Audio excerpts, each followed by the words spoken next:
내년부터 다주택자뿐 아니라 고가의 주택을 가진 1주택자도 종합부동산세가 인상됩니다. 지난해 12, 16 대책에 포함된 1주택자의 종부세율을 최대 3%까지 올리는 개정안을 정부가 다시 추진하기로 했는데요. 집값이 잡힐 때까지 대책을 내놓겠다는 정부의 의지가 효과를 거둘지 짚어보겠습니다. 지금까지 경제읽기 브리핑이었습니다.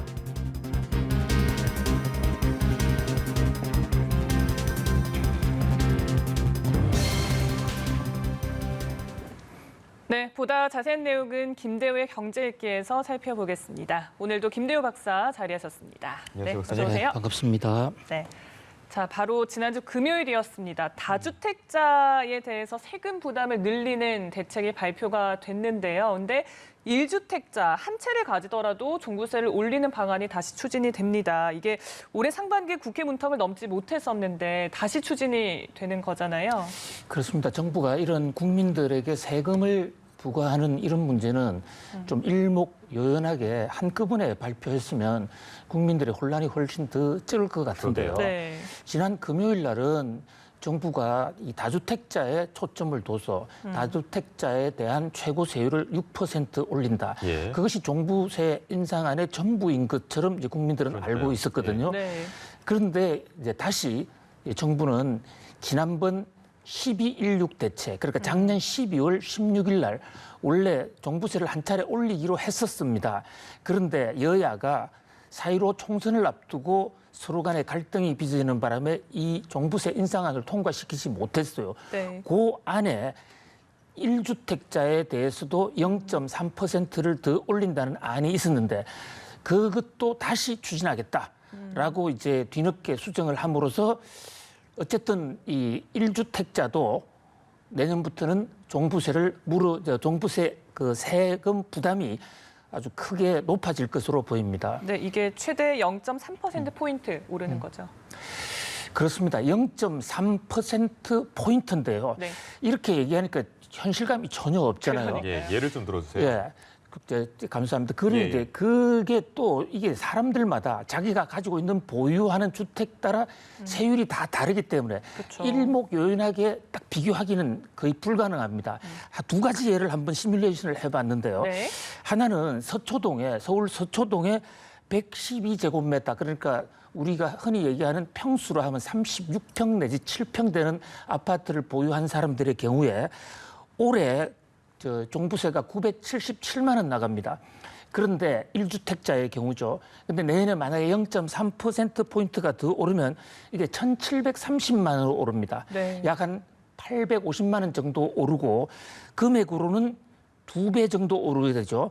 그리고 강북에 마포구에는 한 25평짜리 자그마한 1주택 아파트를 뽑아보니까 올해 종부세가 26만 원에서 내년에는 73만 원으로 오릅니다. 네. 이것은 금액 숫자로는 큰 차이가 없는 것 같지만 비율로 보면 약 3배가량 오른다. 그래서 0.3%가 자기가 소유하고 있는 평형, 공시지가에 따라 다 다르겠지만 2배 내지 3배 정도 올라갈 수 있다. 이렇게 볼 수 있겠습니다. 이 안에 그것도 있는 거잖아요. 그러니까 과표의 기준이 되는 공정시장 가액 비율도 올라가고 내년 공시가격도 오르고 이런 기준들이 다 타이트해지는 거죠. 그렇습니다. 예, 지금 이 종부세를 매기는 세금 체계가 네. 좀 복잡해서 일반 국민들한테는 와닿지 않을 수도 있는데요. 정리해보면 그렇게 복잡하지도 않습니다. 세금을 매길 때는 과표라는 게 있습니다. 어느 금액에 세금을 매기느냐. 현재 우리나라는 공시지가라는 것을 택하고 있거든요. 공시지가는 국토부가 사실상 운영하고 있는 한국감정원에서 각 땅, 각 아파트에 이건 얼마다 이렇게 시세를 해마다 한 번씩 정해줍니다. 이게 지금 최근 4, 5년 동안 엄청나게 올랐거든요. 그러니까 종부세 세율을 조정하지 않더라도 가만히 있어도 종부세는 많이 올라가게 돼 있었어요. 네. 그런데 이제 공시지가를 내년에도 훨씬 더 크게 올릴 지금 예정이죠. 거기다가 공정가액 비율이라는 것은 공시지가가 나오면 공시지가의 100%를 다 세금을 매기면 억울한 사람들이 많기 때문에 나중에는 환급을 해줘야 될 공시지가가 시세를 정확하게 반영한다고 볼 수가 없기 때문에 예, 예. 어느 정도 여유를 둡니다. 그것이 시장 가액 비율이라는 건데요. 그게 종전에는 60에서 70이었는데 이게 해마다 올라가서 2022년이 되면 100% 100%가 됩니다. 그러니까 여기서도 60에서 100% 올라가면 40%포인트가 올라가는 거죠. 그러니까 0.3%포인트의 세율 인상에다가 공시가격 인상, 네. 또 공정가액 비율 인상, 그야말로 기하급수적으로 늘어나게 조금 전에 예를 들어주신 부분들이 그걸 다 반영해서 예, 말씀해 포함했습니다. 주신 것으로 예. 알겠습니다. 사실 정부의 부동산 대책이라는 것이 집값을 잡겠다는 거, 투기 세력, 그러니까 다주택자들이 집을 내놓게 만들겠다라는 건데 지금 1주택자의 세금도 이렇게 늘어나니까 반발의 목소리가 나오고 있습니다. 더불어서 이렇게 세금으로 좀 집값을 잡는 데는 한계가 있지 않나라는 목소리도 나오는데 어떻게 보시나요? 예, 이제 이 1주택자 종부세를 부과할 수밖에 없는 또 하나의 이유는 네. 이른바 똘똘한 한 채의 쏠림 현상입니다.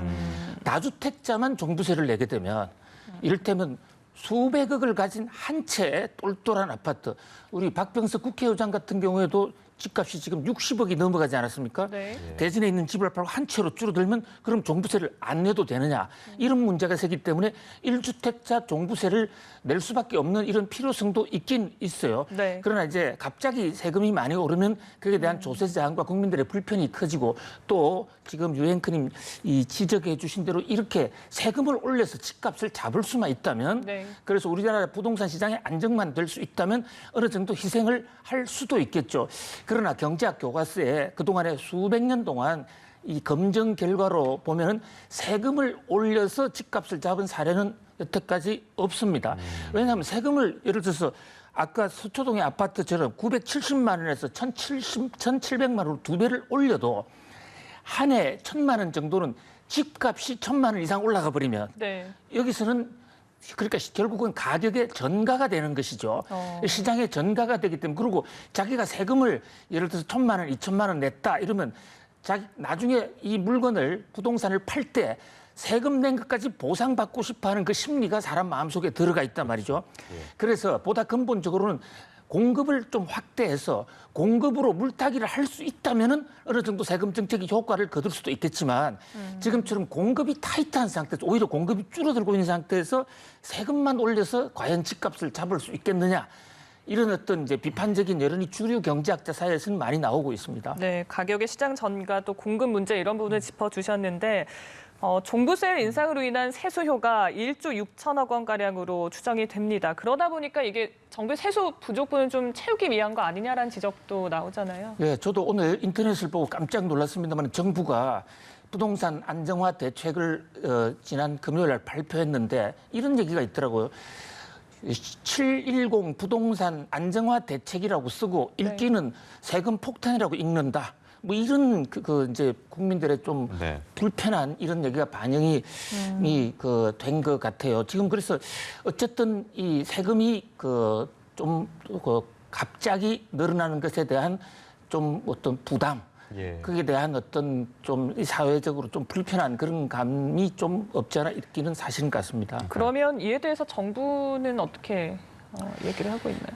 글쎄요, 지금 정부 입장에서는 세금을 인상해서라도 세금을 인상하면 이 보유하는 데에 대해서 부담이 될 테니까 팔아라. 다주택자든 똘똘한 한 채는 팔아라. 근데 좀 안타까운 것이 네.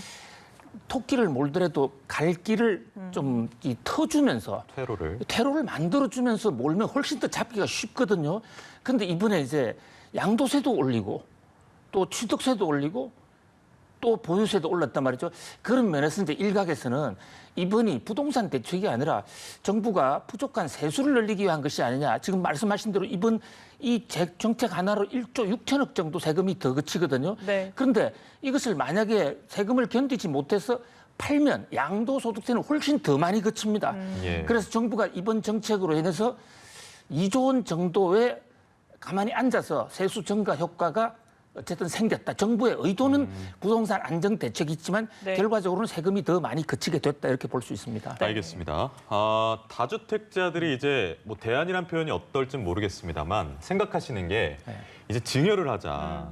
근데 매각이랑 증여랑 그분들 입장에서는 어떤 게 더 어느 정도 유리합니까? 예, 지금 언론에서 정부가 양도세를 72%까지 올리니까 네. 양도세가 너무 높아서 양도세 대신에 양도세를 물을 바에야 아예 그거보다 세금이 싼 증여세를 물겠다. 그래서 정부가 여기에 대해서도 또 대책을 세운다. 지금 이런 네. 얘기가 나오고 있는데요. 네. 몇 가지 사실관계가 좀 잘못된 게 있습니다. 왜냐하면 자 지금 양도세라는 것은 자기가 산 가격과 판 가격을 비교해서 시세 차익에 대해서 내는 세금이에요. 예. 그러니까 예를 들어서 10억짜리를 샀는데 그대로 10억이다 하면 양도세는 한 푼도 안 내는 겁니다. 11억이라고 그러면 오른 11억 원만 내는 겁니다. 네. 근데 그게 반해서 정여세는 그런 시세 차익과 관계없이 10억짜리다 하면 10억에 대해서 그냥 그대로 올고지 내는 것입니다. 그 양도세 세율이 72%라 하더라도 정여세를 공제 없이 그냥 내게 되면 정여세는 50%거든요. 그러면 정여세가 훨씬 더 높은 거예요. 그래서 정여세가 낮기 때문에 그 정여세 쪽으로 간다는 것은 사실관계가 좀 잘못됐고요. 다만 이런 건 있죠. 아파트 집값이 계속 내려갈 것으로 계속 올라갈 것으로 생각이 되면 지금 팔아버리면 아깝지 않습니까? 네. 그러면 정여를 내놓으면 지금 세금을 좀 더 물더라도 내 자식들이 갖고 있을 테니까 그래서 좀 덜 내자. 이런 측면이 하나 있고 또 하나는 종부세가 다주택자에게 누진대세가 되니까 명의를 여러 개로 분산시켜 놓으면 줄어드는. 그다음에 부부간의 정여도 많이 있습니다. 근데 부부간의 정여는 여성 인권 고양 차원에서 저는 매우 사회적으로 촉진해야 된다고 봐요. 이런 거를 막아서 안 된다고 그러는데 또 정부가 일부의 부작용을 가지고 그것을 전체적인 정여세까지 때려맞겠다. 이것은 조금 너무 즉흥적이지 않나 이런 생각을 해봅니다. 그러면 정부가 검토하는 이 증여시 취득세 올리는 방안의 효과가 뭐 어떻게 보시나요? 그렇게 지금 취득세가요. 물건을 네. 살 때 집을 살 때 10억짜리라면 3.5% 내니까 3,500만 원을 내니까 정여세가 간단치가 않지 않습니까? 네. 그것을 이번에 정부가 최고 12%까지 올렸단 말이죠. 1억 2천만 원까지 올렸는데 거기다가 정여하는데도 정여세 50%를 내고 거기다가 또 이 취득세를 12% 올라가면 1억 2천만 원을 더 내게 한다면 조세 저항이 너무 커지지 않을까. 세금이 어느 정도 일정 금액을 넘어가면 이제는 세금 정책으로서의 기능을 완전히 상실해 버리게 되고 그때는 조세 저항만 남게 되거든요. 예. 그런 면에서 조금 더 현명하게 세금 올리는 문제는 매우 조심해서 생각해야 될 것으로 보입니다. 알겠습니다.